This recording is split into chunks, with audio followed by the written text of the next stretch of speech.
I'm going to use my phone for some of the rest of this video because I can get some better shots and close-ups if I have to. I've probably said this 100 times. We're in Bodie, California. An old, well, it's a ghost town now. It used to be very popular back in the day. It was bustling. This must have been a creek. They probably had a creek that ran through here back then. And there's, let me see, this right here. So I could do this with the phone. Zoom in on that. It's, there we go. We're back here. And you can see the pipe right here. So maybe from the winter. This is where they used to work. Oh wow, Jen. This would make a great picture. Oh yeah.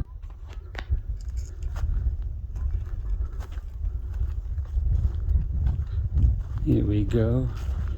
Oh, the clouds blocking the sun. Oh, it feels good. Don't it? Feels good for my eyes. Yeah, but you're getting a nice cool breeze for a few minutes. Yeah. My mouth is dry again. I didn't want to carry the water with me because the heat, the water would just get hot and then you won't even be able to drink it. And next thing you know, I end up like John and Ringo against a tree with the bullet in the head. This really caved in, this one. So this is where all the men probably worked here, unless you were a store owner. And this would take them down into the mines. Look at these. All this stuff is full of history.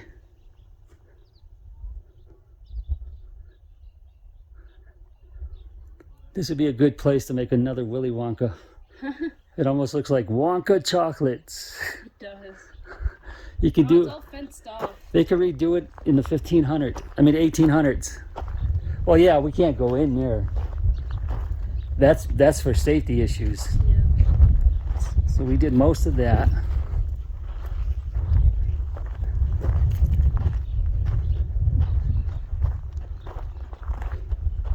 Standard mill.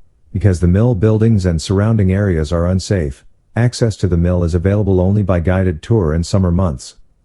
Visit the museum for tour information, which is located in the Miners Union Hall building.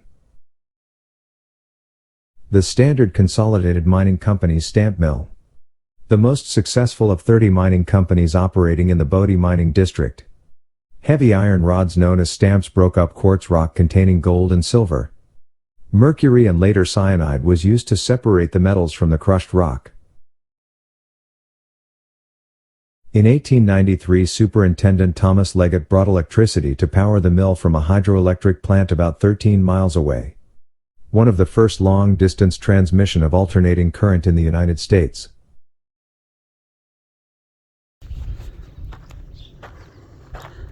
We can't get into these. Well, that's where everybody worked.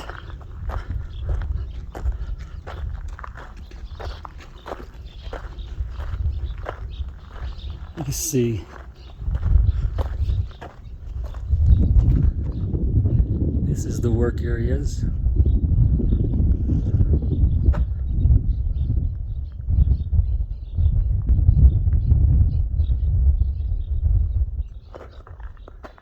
Well, it must have been the company. The house to the right with the large porch is named for another Standard superintendent, Theodore Hoover, brother of U.S. President Herbert Hoover. Theodore and his wife, Mildred, and their young daughter lived in Bodie from June 1903 to January 1906. He later became executive head of the Department of Mining and Metallurgy at his alma mater, Stanford University, in 1919.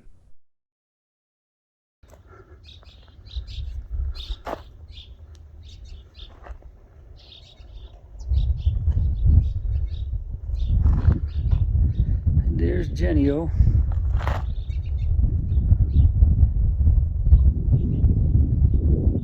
Okay, let's walk up here. get some of this stuff. So I guess there was a fire because he stored a lot of things. But I have to look it up.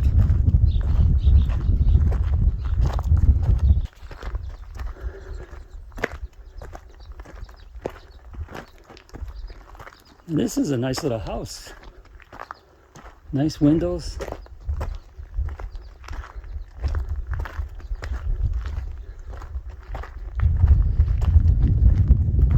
I'm out of breath.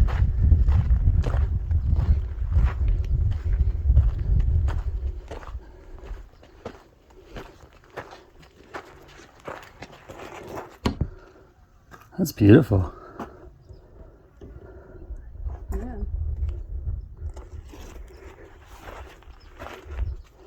Let's see. Woo.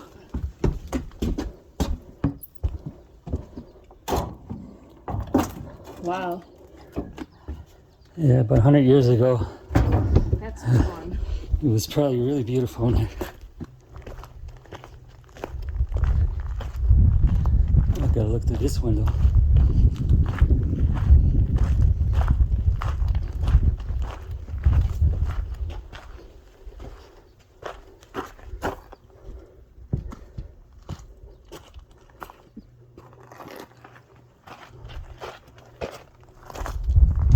They were good builders back then. See, this was a bedroom, living room, the front door.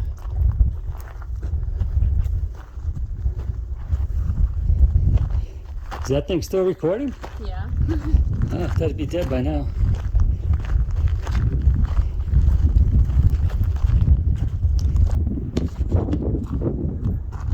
You got a nice view out the other window. Look at that, the mountain. Yeah.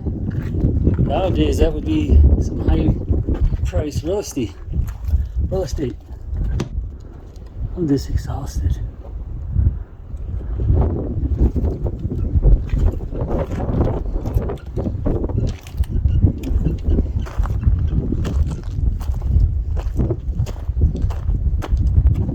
And here we go. All right, let's head this way.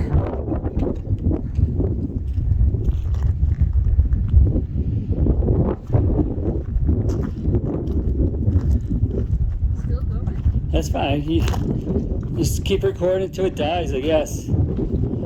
Just get shots, you know, try to do a good job.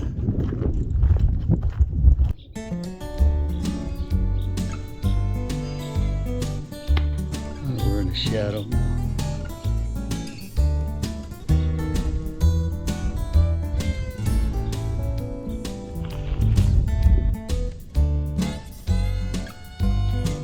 The Quinville House.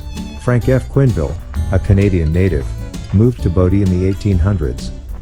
He was the blacksmith for the Standard Mine and Mill well into the early 1900s. He and his wife, Mary, had 5 children.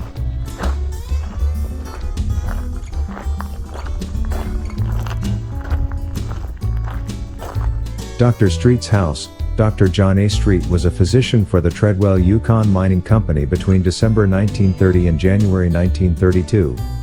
In Bodie's boom years, a number of doctors in private practice were kept bust with victims of mining accidents, smallpox, cholera, and pneumonia.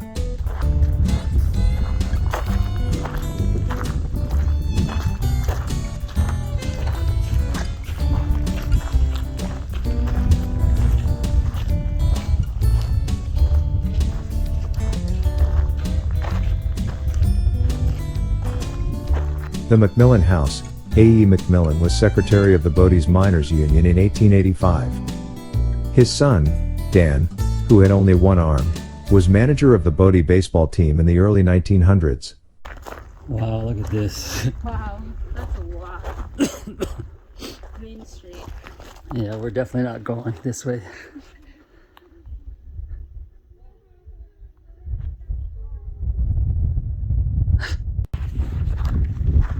Here's, I wanted to check out this car right here. It's almost like the same one, but this one's still got more of its body left over.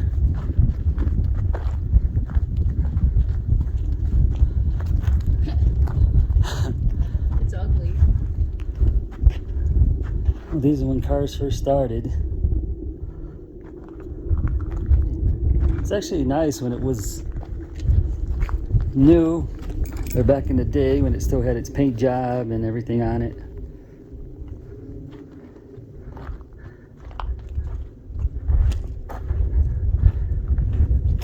So we're gonna go that way and then we're pretty much gonna be done.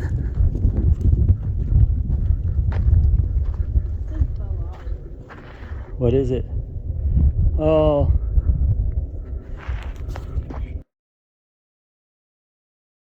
The Gregory House. Nathan Gregory operated a cattle ranch between Bodie and Aurora. He and his wife, Catherine, appear on the 1900 census with their 4 children.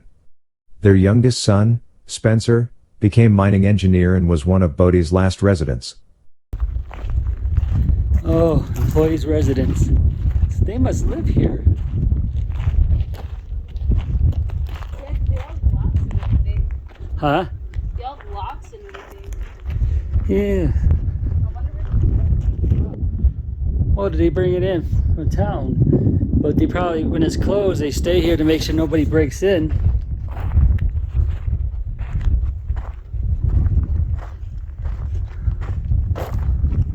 This looks like it might have been a school.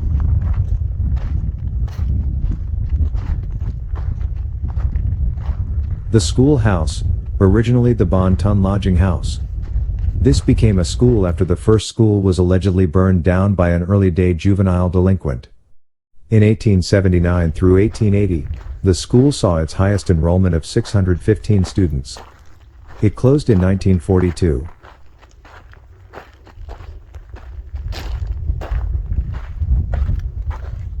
Yep, this was the classroom, Jan. Nice. This is where you would have went back then.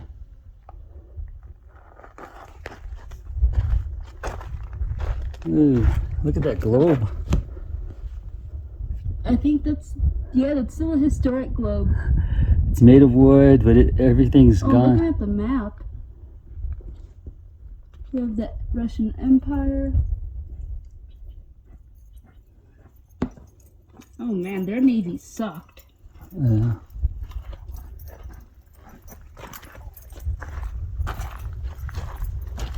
Back then, I think everybody was in the same class. How are we doing so far? Good, thank you. How you doing? Good, pretty good. Any questions at all so far? Oh, no, because she was reading the map stuff out to me. This was the school, right? This was the schoolhouse, yes. Yeah, it's amazing. Yeah, It's definitely it is. It's our first time here.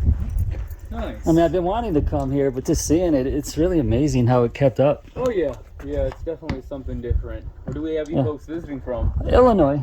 Oh, well, Yeah. some ways away. Oh, yeah. All the good stuff is far away. Yeah. Rural, urban, suburban? We're like Suburban. 40 minutes north of Chicago. Nice. Yeah, suburban. Yeah. I asked just because I have a buddy who is. So there's the school. That's where Jennifer would have went from kindergarten until college.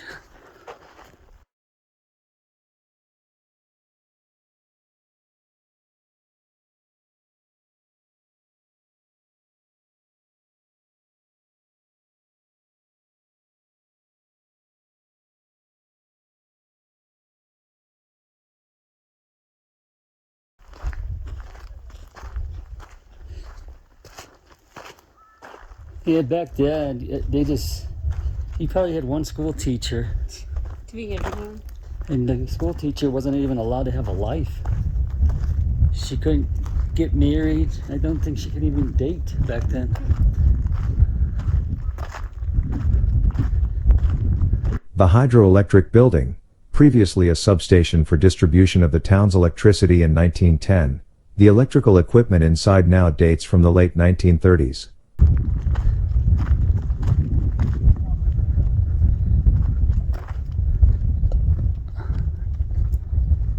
Not sure what this was.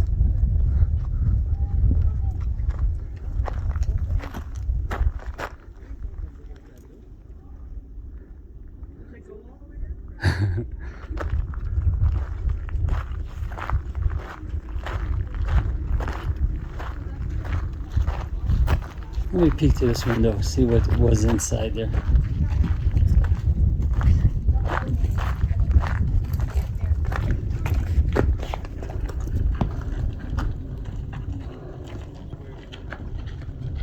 I think they even went inside here in that one documentary.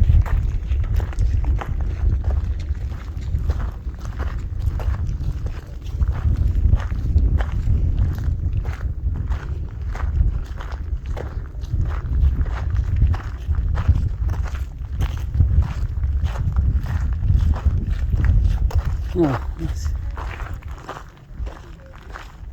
George H. Whedon and Nicholas C. Lors built a store here in the early 1880s.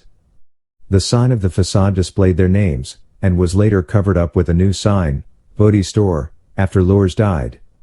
The overlapping signs, revealed after the building's white paint faded, appeared to read Whedon and Hollis, but there was never anyone named Hollis associated with it.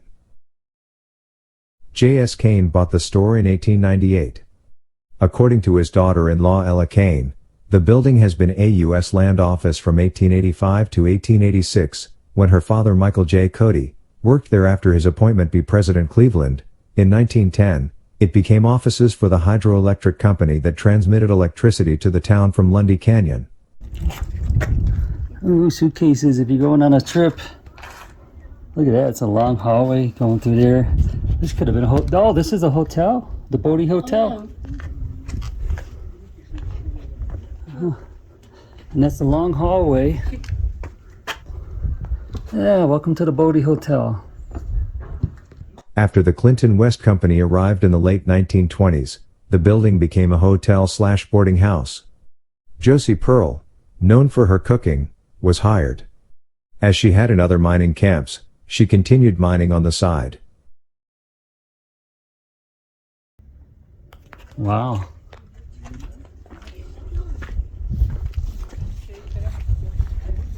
That's the bathrooms, Jen. Yeah.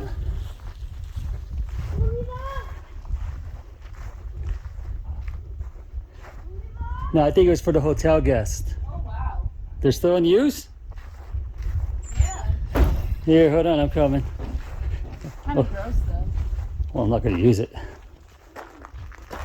I guess if you can't make it to the bathroom.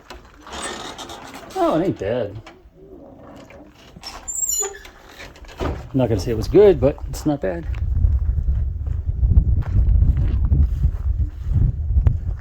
And here's the last part.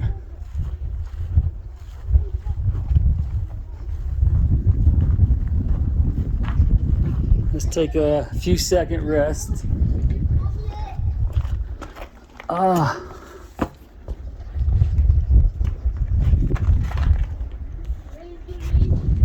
Now there's the hotel. So back in the day, if you wanted to come visit, you stayed in the hotel.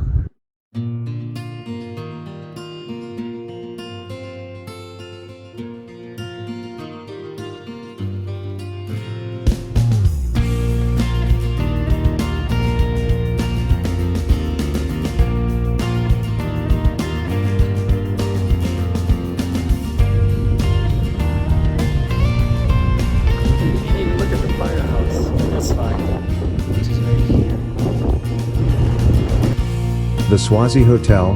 Horace F. Swazi was a Nevada rancher who bought this two-story hotel in 1894. It also housed a clothing store and a casino in later years.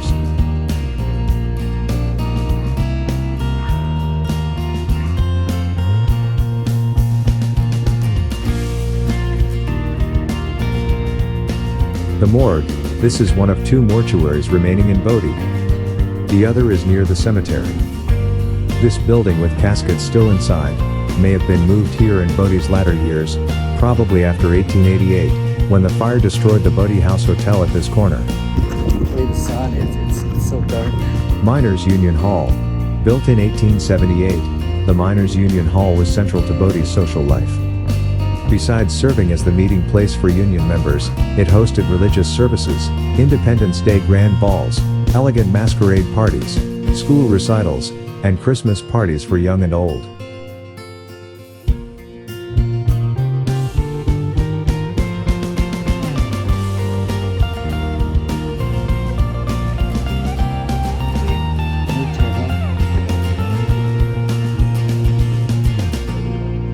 I swear, this girl right here, she must have lived everywhere back in the day. Because every time you see pictures of historic locations, I swear that same girl's there. Okay, so I'll make sure. No, I And there's me and Jen. That's how we get in videos together. Is this still considered a selfie? I guess so. This is, we're taking it of ourselves? Yeah.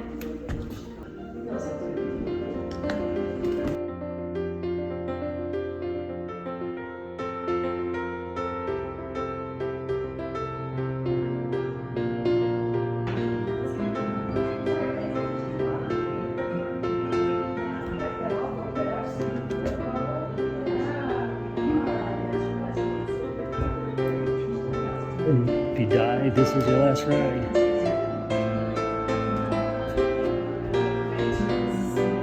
The Union was organized December 22, 1877, and joined with the Western Federation of Miners as Local 61 in 1903. The building is now the Bodhi Museum and small bookstore. Information about town activities is available here.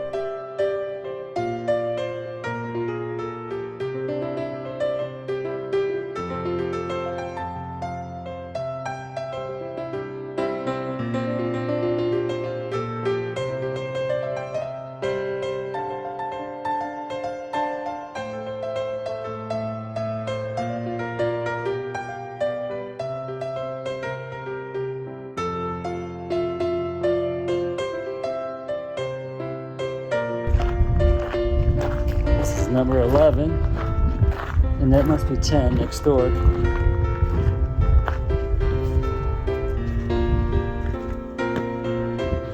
The Deschambault Hotel, the post office moved here in 1879. The upstairs served as Grandma Johnson's rooming house.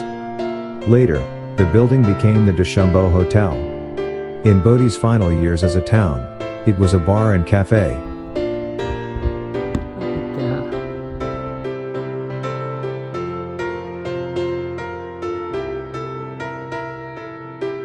The site of Thomas Trelaw's murder.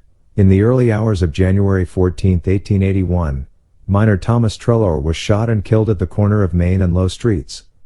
Witnesses said Joseph de Roche, who was romantically involved with Trelaw's wife, shot Trelaw as he left the dance at the Miners' Union Hall. De Roche was arrested but escaped a few hours later. A posse recaptured him 2 says later and brought him back to court in Bodie. He was then taken to the Bodie jail. After midnight, a vigilante committee known in mining camps as 601 took LaRoche from his jail cell and hung him at this site. The county barn was last used as storage for country road equipment. It now displays freight wagons used over 100 years ago in Bodie. The guys would sit up here, feet. I'm sure these are probably special made for the mine, for the loads that they have to carry. IOOF Hall, the Independent Order of Odd Fellows Lodge No. 279 was one of Bodie's many fraternal societies. The lodge used the upper floor. The first floor was used by Henry Ward, who built the building in 1880 to house his undertaking and furniture business. It was later occupied by Bodie Athletic Club. We got to drive back to Virginia City, which is 2.5 hours. We'll see what we're gonna do. We got drinks in the car, so we'll drink for now. Decide what we want to eat. There's a Hard Rock Hotel in Lake Tahoe. I'm sure they got a cafe over there. All right, and this is it. There's the so-called gift shop. The sun's over there, so it's hard to get a good shot. But here's this side. We had a good time. There's a lot we didn't get to do. This is a hotel, the Bodhi Hotel. And that's the school. down there. We went there. And that's a beautiful truck.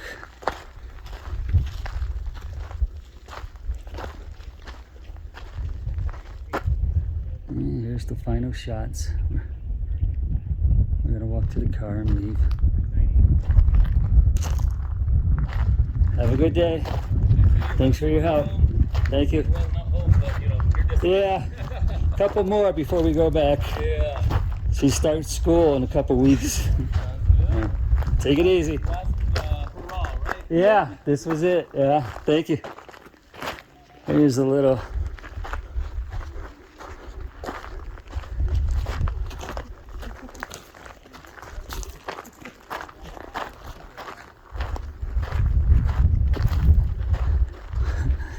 Some of the stuff you don't know what it used to be. Is that part of a car? Or is that a lawnmower? This. Yeah, that one house is the one I saw in the documentary. I think it was from the 1930s or no, maybe 1940s.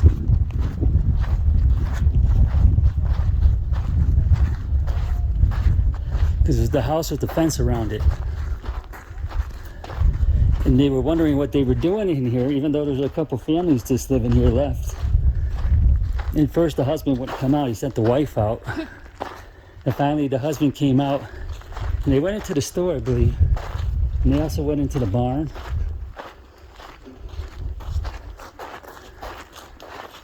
So, what time is it, Jen? Never mind. It ain't 3:44.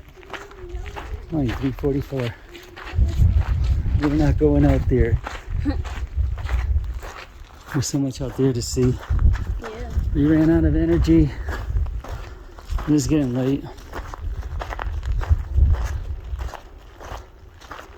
Oh, let me just walk through this house one more time. This is house number 5. Give you a little tour. There's no internet access here, so I can't do it live or send it to you yet. But this is the homes. Some things, dining room, the stove,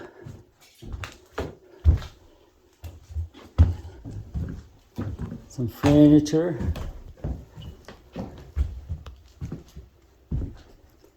There's the church right over there. Another chair. And this gets me mad when people just waste money. They throw all this money, especially paper money. An old sewing machine. The old dressers. And let me show you the kitchen. This has a little fireplace. Because in the wintertime, I think they said 20 below zero. And they would get a lot of snow. Let me show you the kitchen real quick. Floor. It looks like that might have been the tile that they had on the floor. Well, you can't. My camera can go in there. See? They just got up and left. Looks like she was building some cupcakes. Yeah, it was probably cornbread back in the day. The shelves. That looks like they had a baby here. And that would do it from us in Bodie, California. So did you have a good day, Jen? Yeah, pretty unique. Pretty unique. That's what she said about the hotel. The room we got is not good at all. It's so tiny. I hate it. Looks like a kid's bed. And it was so hot. Room 11 was so much nicer. I hate the shower. Yeah, the shower wasn't bad. It's just so small. See, we didn't go down this side either. But we're gonna go get some Gatorade. So, you know, they're gonna have different rules, tests and that kind of thing. But There's yeah. the only church that's left. I don't know how many they had in the town.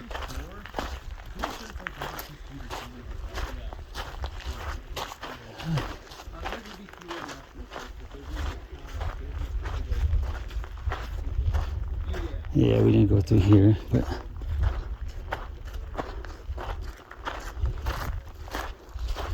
we're parked over there. Yeah, it's a very big place. So I haven't eaten yet today. You ate though, right? What did you have? And a toast sandwich. And she got Subway. I didn't eat it yet. She didn't eat it. I wanted to get a steak sandwich, but in South Dakota and here, well, not in California, in Nevada, they don't seem to have barbecue sauce. And I like to put barbecue sauce on my steak sandwich. So I'm like, no barbecue sauce, no sandwich, thank you. All right. It's hard to breathe sometimes, but the car's right over there. Oh, and I gotta get a picture. Oh yeah, with the plaque. This is the plaque. Goodbye, Bodie.